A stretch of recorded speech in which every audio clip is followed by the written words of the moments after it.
Hello, I'm Roger Bisby from the Skill Builder channel, and today I'd like to talk to you about diamonds. Now don't get too excited because I'm talking about diamond cutting really, rather than diamond rings. In actual fact, the kind of diamonds they use in diamond cutting are not actually real diamonds. These diamonds are manufactured specifically because you can get a certain size and shape and consistency in them, and that makes them ideal for distributing around the segments or the rim of the cutting device. Now today I want to talk to you about diamond blades specifically. Now this is brought to you in association with CorePlus, who make diamond blades, but don't worry, it's not an advert for CorePlus as such. There's information here that will help you in your daily work and hopefully help you select the right diamond for the job and get a longer life out of it. So they do say that diamonds are forever, but actually that's not the case in diamond cutting. You need the diamond blades to wear out, and the reason you need the diamond blades to wear out is because you need to expose new diamonds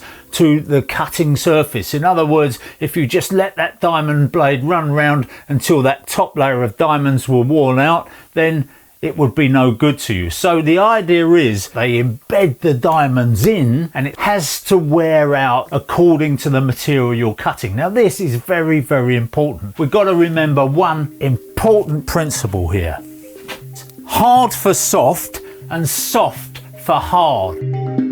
Now it's worth bearing in mind that diamond blades don't really cut like a knife, they actually grind, and the diamond crystals or the grit is held in a metal matrix which is called the bond. Now this metal matrix locks each diamond in place. Trailing behind each exposed diamond is a bond tail, rather like a comet tail, which helps support the diamond. Now this matrix of diamond and metal bond is hot pressed under a massive amount of pressure and at a very high temperature to form a solid metal alloy, which you see as the blade segment. Now during the manufacturing process, individual diamond crystals within each segment are exposed to the outside edge of the bond. Now these exposed surface diamonds do the grinding work, and they score the material, grinding it into a fine powder. Now, exposed diamonds crack or they fracture as they cut, breaking down into even smaller pieces, and the hard dense materials cause the diamonds to fracture even faster, which sounds like a bad thing, but actually the embedded diamonds remain beneath the surface of the bond. And for a diamond to work properly, it's extremely important that the two most important elements of the blade are matching the material which is being cut. So the diamond type quality and the grit size must fracture and create new sharp edges at the right time during the cut. If the bond is too soft, you get too much exposure, and if the bond is too hard, you get too little exposure. So we want to find a happy medium. Now the metal matrix bond controls the exposure of the diamonds, and the bond's job is to expose the right amount of diamond at the right time to provide a smooth, fluid cut. You can buy blades which are specifically made for hard materials, and you can buy blades which are made for very soft materials. And CorePlus has both these type of blades in their range. Now the material being cut will wear away this metal matrix bond through abrasion. Highly abrasive materials will wear the bond faster, and this will expose new diamonds. The bond needs to be hard enough to prevent diamonds being exposed and wasted too quickly. The blade will cut the material, but the segments will wear down and you'll get fewer cuts and a shorter blade life. Now harder materials will wear the bond slower. New diamonds will take longer to be exposed, and the cutting will take longer because the segments are kind of glazing over. So it may be that you find you're not cutting at all. The solution is a softer bond that exposes the diamonds by the correct amount, delivering them to the cutting edge exactly when they're needed, resulting in a highly effective long life blade. Now it's important to understand that the diamond blade and the material must work together or interact for the blade to cut effectively. A general purpose blade is designed to perform well on both types of material, hard and abrasive. But because it must be versatile, there is always some compromise on the blade's life, as the bond isn't specifically formulated for that material. So the thing that you really need to take away from all this is that the diamond blade packaging will often state the height of the segments segments in millimeters, and because you're looking for value, you think the more millimeters the better. But that segment height by itself is not a true measure of the blade's value, because there's many other factors that affect the blade's performance. And I hope that this short video has helped you understand exactly what those factors are. The content of the segment is much more important than the size. Where have you heard that before?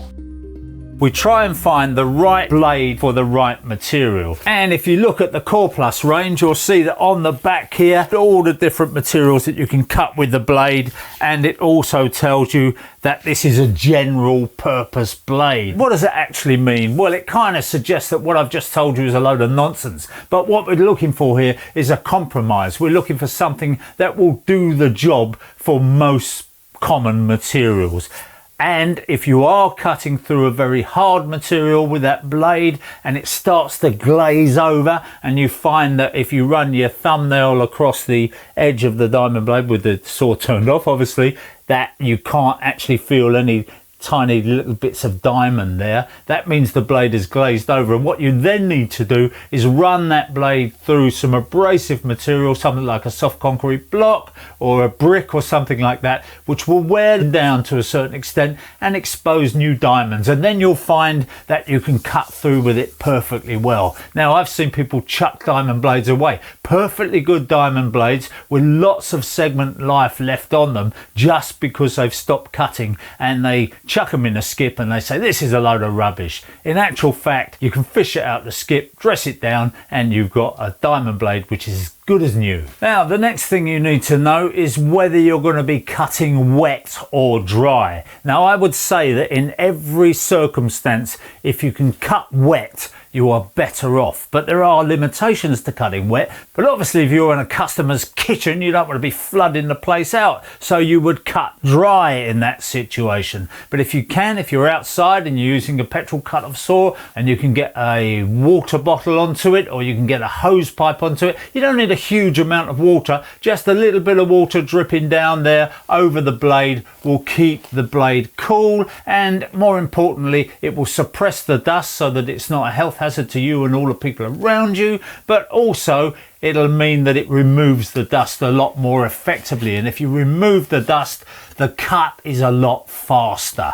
So wherever you can, cut wet. But if you can't, you have to cut dry. There are some blades which are made to cut wet, and these would be the continuous rim blade like this for hard materials. They're always better to cut wet, because if you look at them, that continuous rim has no segments in it. There's nothing much there to clear the amount of dust and debris. There's tiny little nicks all the way around the side of this blade, which are there actually to help clear that dust. So this is what they call a turbo blade, and it's used for things where you don't want to be chipping. This blade is a segmented blade, and you can see that you've got a gullet in between each row of segments there. That gullet is there.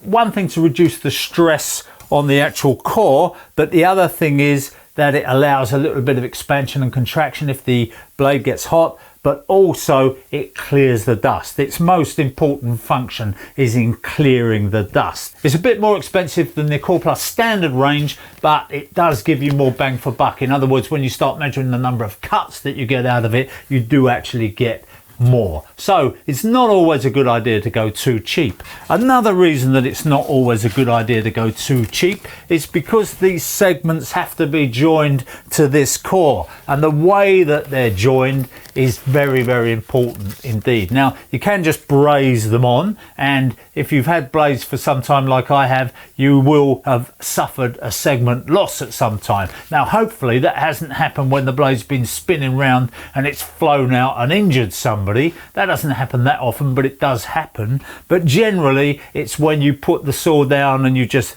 knock the blade, maybe while it's warm or something like that, and the segment falls off, or maybe the blade is twisted slightly in the cut or something like that. Well, you do find it time to time that the segments fall off. Now, with these particular ones, they're double laser welded. So that segment is not just brazed, it's put on there with a double laser weld, and that means it's a lot less likely to be damaged. This is tested by OSA, which is the highest level of testing that you can get, and it ensures quality. If you go for a cheap blade that you don't particularly know the brand of, may well be that they're just brazed on and they're not particularly well made. And even the core on some of those blades is a little bit dubious. In other words, it can start to buckle as it heats up and so on. Whereas this is a magnesium steel core, very, very tough indeed, and it won't distort. And it obviously gives the segments a lot better chance of remaining on the rim. And you can see that we've got little flutes in here that allow the dust to be removed very, very effectively. You can see there's a little V groove in there, which also assists the speed of the cutting. And you do find that if you're using this continuous rim blade, that the cut will be slower, because this, as you can see, has got a more aggressive segment in it, and because of those gaps in between, it's removing the dust faster and it's cutting faster. So accept the fact that if you need to cut something like porcelain tiles and you don't want the chipping that you would get with something like this blade, then if you're using a continuous rim blade or turbo blade, then you're going to have a slower cut. So it's important that if you are cutting dry, that you allow that blade to cool down a bit. You will find that dust extraction can help that process, by the way, because you're sucking air through all the time, you're clearing the debris, and you do find that the blade cuts cooler if you can get dust extraction. So if you're cutting on that kind of blade, dust extraction is fairly unusual on a cut-off saw, but you will find in hole saws and things like that you can get some good dust extraction kits. So the important things to remember when you are choosing a diamond blade: make sure that it's got all the safety certificates, make sure that it's been fully tested so that it's not a danger to you and the people around you. Then look at the materials that you're intended to cut. And I know this is difficult because if you're a general builder, from day to day you don't know what particular materials you're dealing with, but on the back here you can find the guide on these CorePlus ones. It's very, very easy to understand. It's all there for you to follow. So just make sure that you're getting a blade which is best suited to your material. Then work out whether you're going to cut dry or you're going to cut wet, and avoid that dust if you are cutting dry. And if you are cutting dry, also don't forget to allow the blade to cool down every so often. Don't just go using it as a machine, cutting hundreds and hundreds of cuts off a, you know, if you were doing a repetitive cut and you had to cut loads and loads of bricks all to the same size, then just take a break every so often, move a few bricks out the way, and that just gives the diamonds a little chance to cool down and recover. And you will find that you'll get a longer life out of your diamonds if you just follow these simple rules. So I'm Roger Bisby. Thanks very much for watching, and my grateful thanks to CorePlus for helping us bring this video to you.